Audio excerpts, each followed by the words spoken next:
baik dia atau bukan, dia baik atau bukan, tanyakan aja pada istrinya. Si A ini gimana sih? Tanyakan aja pada istrinya. Si B ini bagaimana sih? Tanyakan saja pada istrinya. Ustadz ini bagaimana sih? Apa bu? Tanyakan aja pada istrinya. Tahu tuh karakternya gimana. Di rumah dia bagaimana, ya. Ketika dia itu punya masalah bagaimana. Nah, sekarang kita belajar gimana komunikasi ini, Ibu. Saya bawa satu kisah dulu. Kita kisah lagi. Kisahnya Rumaiso tanpa .com. Ini Rumaiso bener ini, Ibu. Siapa nama asli Rumaiso? Ibunya siapa dia ya? Coba ngacung lagi deh, ngacung. Belakang sana bu, belakang paling belakang. Bu paling belakang sebelah sana. Soalnya dia ngangkat duluan, yang sini nggak ada. Belakang dulu, paling belakang bu. Ya. Siapa Rumaiso? Ibunya siapa? Ibunya sahabat siapa bu? A3.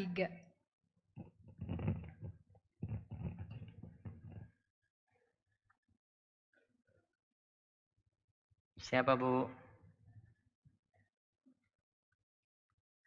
Nama lain Rumaiso siapa? Cari lagi deh di website kayaknya itu ya. Bismillah, cek. Ummu Sulaim. Ibunya siapa? Ibunya Sulaim. Enggak. Saya kejar terus ini. Dia ibu sahabat yang terkenal bu. Ibunya siapa? Pindah. Cari depannya lagi. Atau pindah sebelah sini bu. Yang ini. Oke, sebelah mana Tat? Situ, cari belakang ada lagi. Ada mic di sini. Yang B ini, A, B ya ini ya. B. B belakang. Itu tuh belakang. Stop. Harusnya kanan. benar. Yes. Dia itu nama lainnya siapa? Ibunya siapa? Suaminya siapa? Sekalian aja deh. Assalamualaikum Ustadz. Waalaikumsalam warahmatullahi wabarakatuh. Ummu Sulaim ibu dari Anas bin Malik. Anas bin Malik. Suaminya namanya siapa? Abu Tolha. Pernikahan yang kedua. Masya Allah. Dari Wikipedia Ustadz sumbernya. Dari mana bu? Nyontek di Google. Ya. Untung Google bawa ke yang benar itu bu. Sudah betul bu. Nanti kasih hadiah itu. Jazakallah khair. Siapa tadi? Rumaiso. Nama lainnya siapa? Ummu Sulaim. Ibu dari siapa? Anas bin Malik. Suaminya pertama namanya Malik. Tapi Malik tidak masuk Islam. Suami yang kedua namanya Abu Tolha. Di mana ketika Abu Tolha menikahi Ummu Sulaim, Ummu Sulaim cuma minta maharnya adalah masuk Islamnya Abu Tolha. Itu aja dia minta. Kisahnya ini ketika putranya Rumaiso meninggal dunia. Awalnya Abu Tolha pamit dulu. Dia tinggalkan anak sama istrinya. Anaknya dalam keadaan sakit. Namun qadarullah ketika dia pergi anaknya meninggal. Kemudian segera diurus penguburannya. Abu Tolha tidak tahu. Sampai pulang Abu Tolha tidak diberitahu juga. Dan Ummu Sulaim sudah bilang kepada keluarganya, tutup mulut kalian, nanti saya yang akan beritahu suami saya sendiri tentang kematian putra saya. Terus setelah itu Abu Tolha pulang. Ummu Sulaim menyajikan makan malam. Setelah suaminya selesai makan dan minum, Ummu Sulaim dandan cantik. Setelah itu suaminya mendekati Ummu Sulaim, bersetubuh dengan Ummu Sulaim. Lantas kemudian baru dialog dimulai. Apa dialognya? Dia pakai ibarat lagi, nggak langsung masuk. Dia tanya pada suaminya, bagaimana pendapatmu jika ada suatu kaum yang meminjamkan sesuatu kepada salah satu keluarga, lalu mereka meminta kembali pinjaman tersebut. Ada yang pinjam barang, terus yang punya minta lagi. Boleh nggak dia ambil lagi barang tersebut? Boleh. Abu Talha jawab, ya tentu mereka berhak ngambil. Ummu Sulaim jawab, bersabarlah, carilah pahala dari Allah. Putra kita sudah diambil oleh yang punya. Marahlah Abu Talha. Bu, tapi marahnya itu enggak seperti kalau langsung diberitahu di awal, Bu. Dan dari sinilah pintarnya Rumaisah. Dia bangun komunikasi dengan suaminya. Memberitahu yang berat-berat. Dia pakai muqaddimah dulu. Oh. Muqaddimahnya apa, Bu? Coba ada yang jawab. Di sisi C sini. Ayo. Muqaddimahnya apa tadi? Dijelaskan dari ini, Bu. Ayo. Kisah tadi apa? Belakang lagi, belakang. Belakang dulu, nanti baru depan. Ibu pilih aja deh. Ya, yang penting nggak nepotisme aja, Bu. Sudah? Ya. Apa kesimpulannya dari kisah ini? Dia komunikasinya gimana dengan suaminya? Muqaddimahnya apa?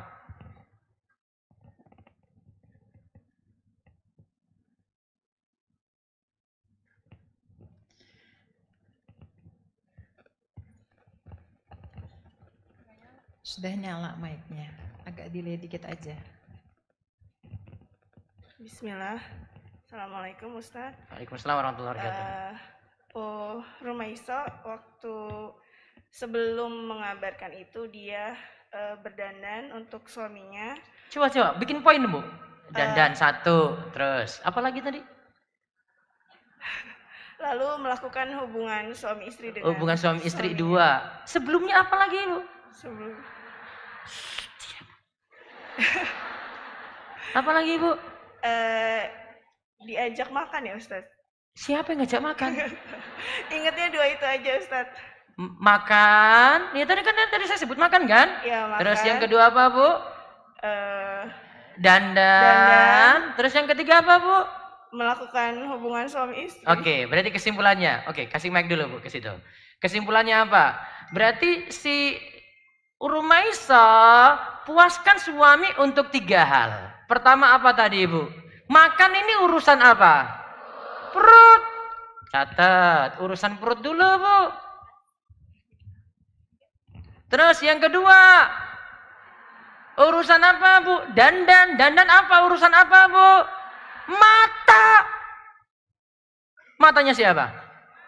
Suaminya tuh. Suami kan punya masalah di mata, Bu.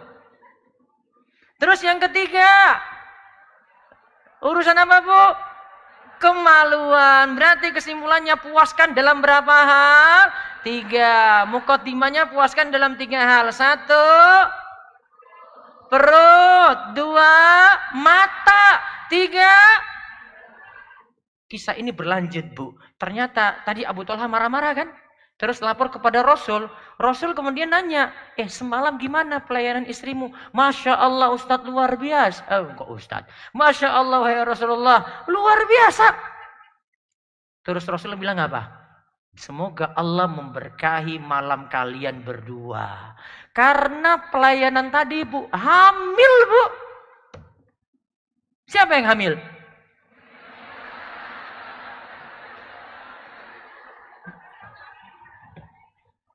Ibu siap-siap nanti nih, Bu. 3 tadi. Lihat muqaddimahnya, Masya Allah soft sekali, Bu.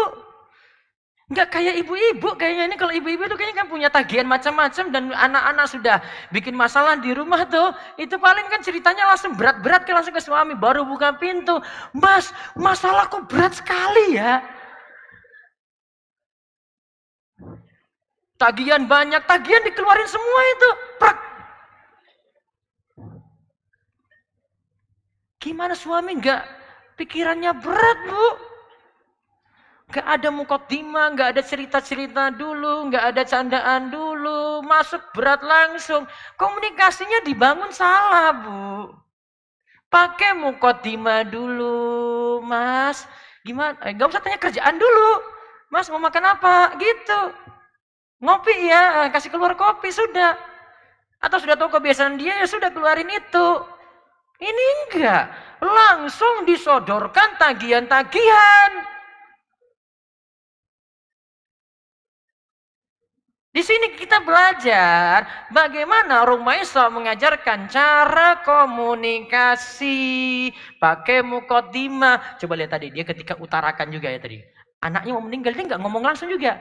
Gimana kalau ada orang yang pinjamin barang dia ngambil lagi? Pakai ibarat lagi dulu lah. Masya Allah ini ya Bu ya. Luar biasa. Sebenarnya cara komunikasi kita yang kita harus ubah. Kayak tadi saya sudah bilang di awal tadi, Bu.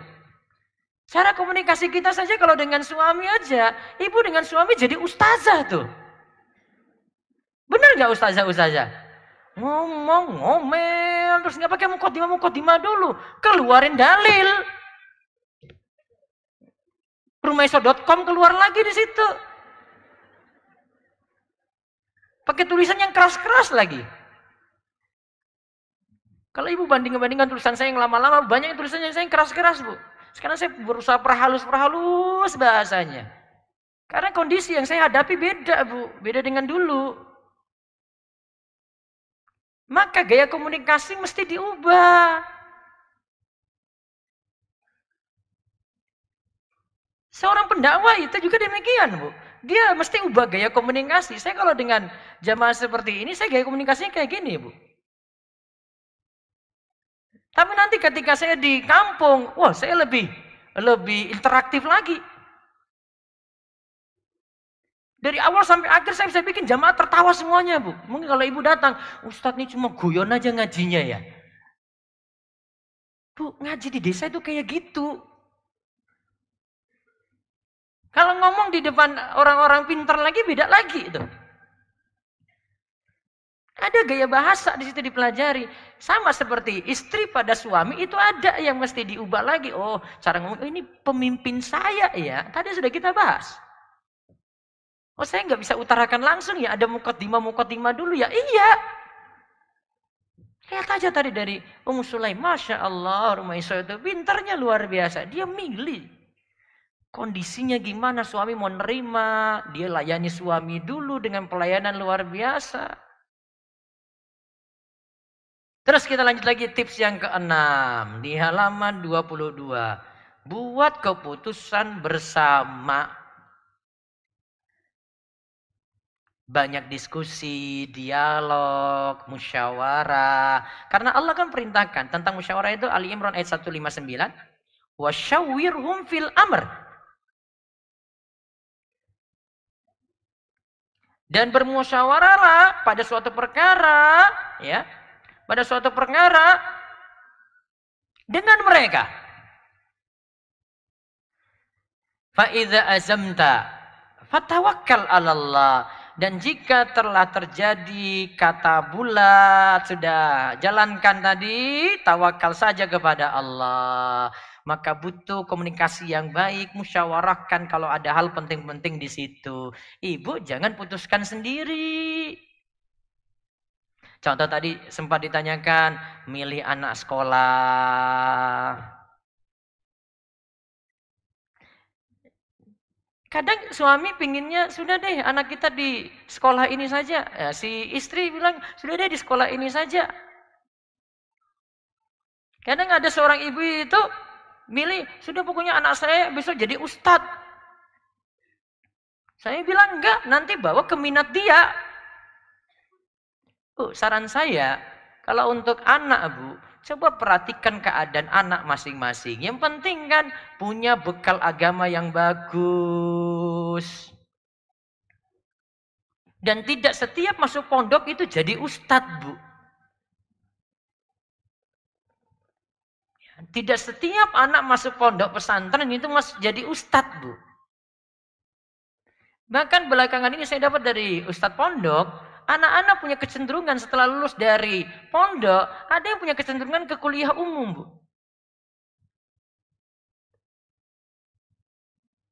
Kalau memang dia pilih seperti itu, nah ini orang tua punya tugas untuk ngarahkan ke minat, tapi ada tapinya nih. Penguatan agamanya harus ada. Bu, saya kuliah umum, Bu, saya. Ya semuanya kuliah umum. Dari jenjang saya S1 sampai S3 umum semuanya, Bu. Tapi ketika kuliah dulu, terutama saya ketika di UGM, saya rasakan di UGM itu, saya milih lingkungan di situ kunci saya. Teman-teman saya itu satu kos-kosan, kita punya komitmen ini adalah asrama untuk yang ngaji, sehingga kalau jam sholat semuanya dibangunin, Bu. Sudah kayak pondok, ketika ngaji semuanya harus datang ke pengajian. Kecuali ada uzur, misalnya ada praktikum di kampus, jamnya sore, pas ada kajian Ustadz A, gitu. Izin. Tinggal masalah bagi waktu. Dan lingkungan. Kalau bagus sih nanti pindah ke kota A, kota B, lihat aja itu kosnya di mana, lingkungannya bagaimana. Kalau saya alhamdulillah dulu lingkungannya bagus. Saya mau macam-macam, teman-teman saya tegur saya. Dari dulu saya sebenarnya hobi main game, Bu, saya ini, Bu. Suatu saat saya itu ketika masuk itu saya nggak tahu aturan itu. Terus dipanggil saya sama, karena dia lihat ini Abdul ini pergi main ke situ tuh. Wow, dipanggil, diceramai sama mudirnya. Sini. Kamu ini sudah ngaji kok masih kayak gini. Setelah itu saya nggak pernah pegang stick PS lagi, Bu, nggak pernah. Karena ada yang dukung saya, Bu. Ya, ada yang dukung saya. Walaupun saya kalau punya prinsip saya sendiri, anak kalau main kayak gitu nggak masalah. Yang penting dia pintar bagi waktu. Kan masalahnya bagi waktunya. Permainan kan itu tergantung zaman. Kalau permainan anak zaman dulu ya beda dengan kita. Kalau yang zaman ini, wah macam-macam, Bu. Sudah pakai gadget aja. Silakan pakai gadget itu, tapi ingat aturan. Gak boleh sampai ada judi, gak boleh ada judi online di situ. Ibu harus tahu, kok anak kok minta uang terus, kok minta isiin pulsa terus, ya. Kalau lebih canggih lagi, kok minta isi dompet digital ini terus, itu sudah curiga itu, Bu. Kok habis sekian dalam waktu cepat. Hati-hati, Bu, judi online. Diarahkan. Waktunya nanti juga dilihat, dia main seperlunya aja, jam sholat ya sholat, kalau mau sekolah ya sekolah, ada PR ya kerjakan PR, sekadarnya saja. Ingat waktu. Maka kembali ke poin nomor 6, keputusan bersama musyawarahkan. Terus yang ketujuh, keterbukaan antar pasangan. Mendingan terbuka, saling jujur daripada tutup-tutupi. Karena apa? Wasulhu khair, damai itu lebih baik. Karena kalau tidak terbuka biasanya jadi konflik. Pertanyaan selanjutnya, Bu, boleh nggak tahu gaji suami? Boleh atau tidak, Bu? Hah? Kata siapa? Dalilnya apa, Bu? Seandainya ibu tidak tahu, masalah nggak, Bu? Enggak kan? Yang penting apa? Yang penting dinafkahi. Ya, itu ada istri kayak gitu. Tapi ada istri, saya pengen tahu. Ya kalau memang ada konflik di situ, ya sudah beritahu aja. Ngapain sih tutup-tutupi? Itu kalau ada yang nanya, saya jawab kayak gitu. Ngapain sih tutup-tutupi? Karena untuk kurangnya konflik aja. Apalagi syariat kan perintahkan kita untuk jujur. Alaikum bisidqi fa inna sidqa yahdi ilal birr. Jujurlah, karena jujur itu mengantarkan kepada kebaikan. Wa innal birra yahdi ilal jannah. Dan kebaikan itu mengantarkan kepada surga. Wa may yazalur rajul yasduqu wa yataharra sidqa hatta yuktaba indallahi siddiqa. Dan kalau orang terus jujur, dia dicatat di sisi Allah sebagai orang-orang yang jujur. Wa iyyakum wal kadhiba, hati-hati dengan dusta. Fa innal kadhiba yahdi ilal fujur. Karena dusta itu mengantarkan kepada kefasikan, kejelekan, maksiat. Wa innal fujura yahdi ilan nar. Kejelekan itu mengantarkan pada neraka. Wa may yazalur rajulu yakdzibu yataharral kadhiba hatta yuktaba indallahi kadzdzaba. Dan kalau orang itu senantiasa dusta, ingat dia dicatat di sisi Allah sebagai orang-orang yang pendusta. Maka boleh saja kalau ini dilihat tergantung ada konflik atau tidak, ada masalah atau tidak. Boleh saja istri tahu tentang keadaan gaji suami. Pertanyaannya, gaji suami itu milik istri ataukah milik suami? Silakan jawab dulu yang D nih, D belum. Ayo. Di tengah, Bu. Bisa pilih tengah atau di depan. Kemukakan alasan. Gaji suami itu milik siapa? Tengah, D tengah aja. D2. Lanjutannya, gaji istri milik siapa juga? Sebentar, Bu, belum dijawab. Sabar.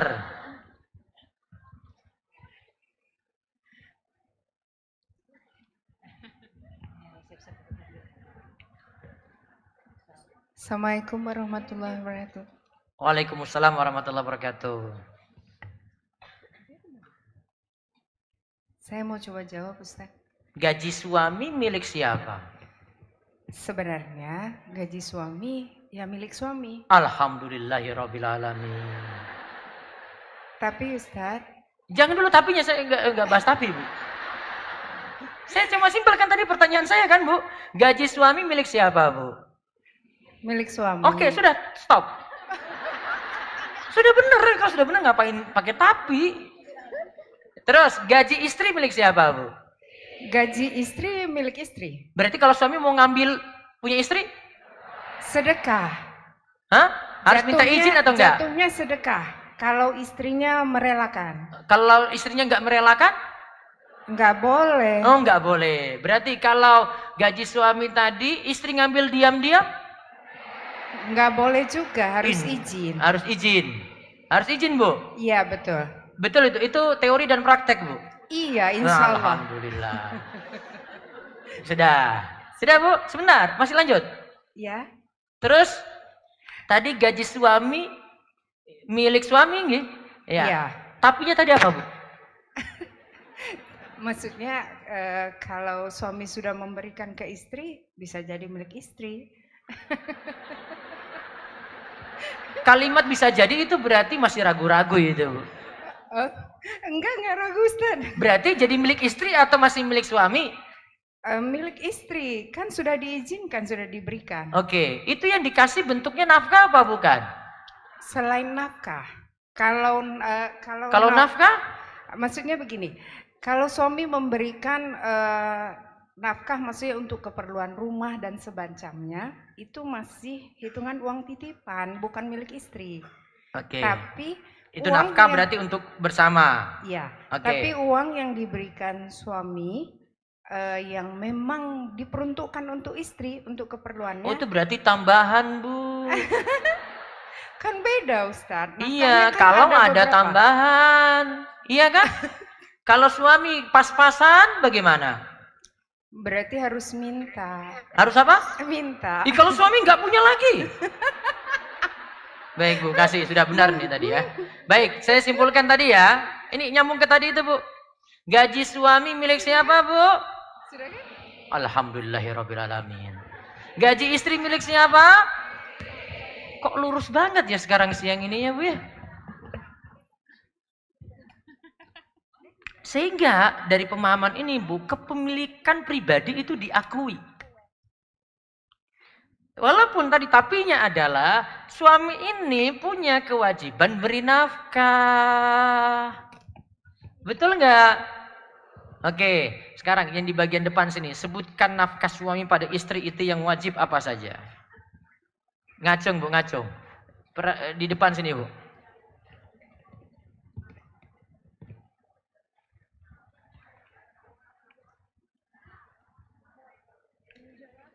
Mana? Pilih aja, Bu, terserah. Ya.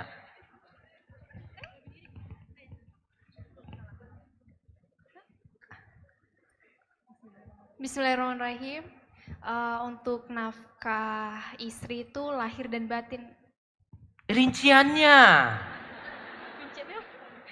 Rinciannya, Bu. Sudah nikah belum, Bu? Belum. Belum, ya, Bos. Yang belum nikah ini nanti kasih tiket ke MF, besok ikut saya nanti kajian itu. Kasih aja nggak apa-apa. Berani sekali nih, Masya Allah. Udah.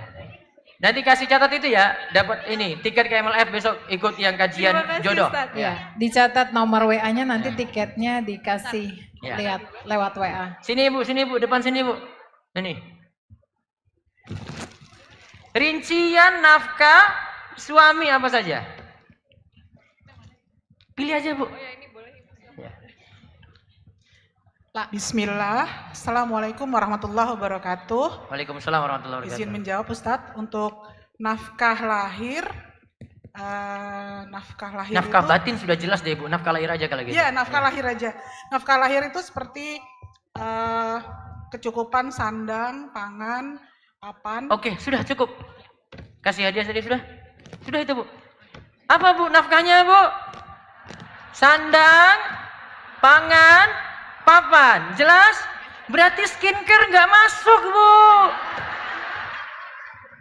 Kelar deh ibu-ibu siang ini Bu. Sudah selesai itu Bu. Apa tadi rinciannya tadi Bu? Sandang, pangan, papan. Sandang pakaian kan? Pakaian. Pangan apa? Makan minum. Papan apa Bu? Rumah tempat tinggal. Mesti punya sendiri atau boleh ngontrak? Boleh ngontrak.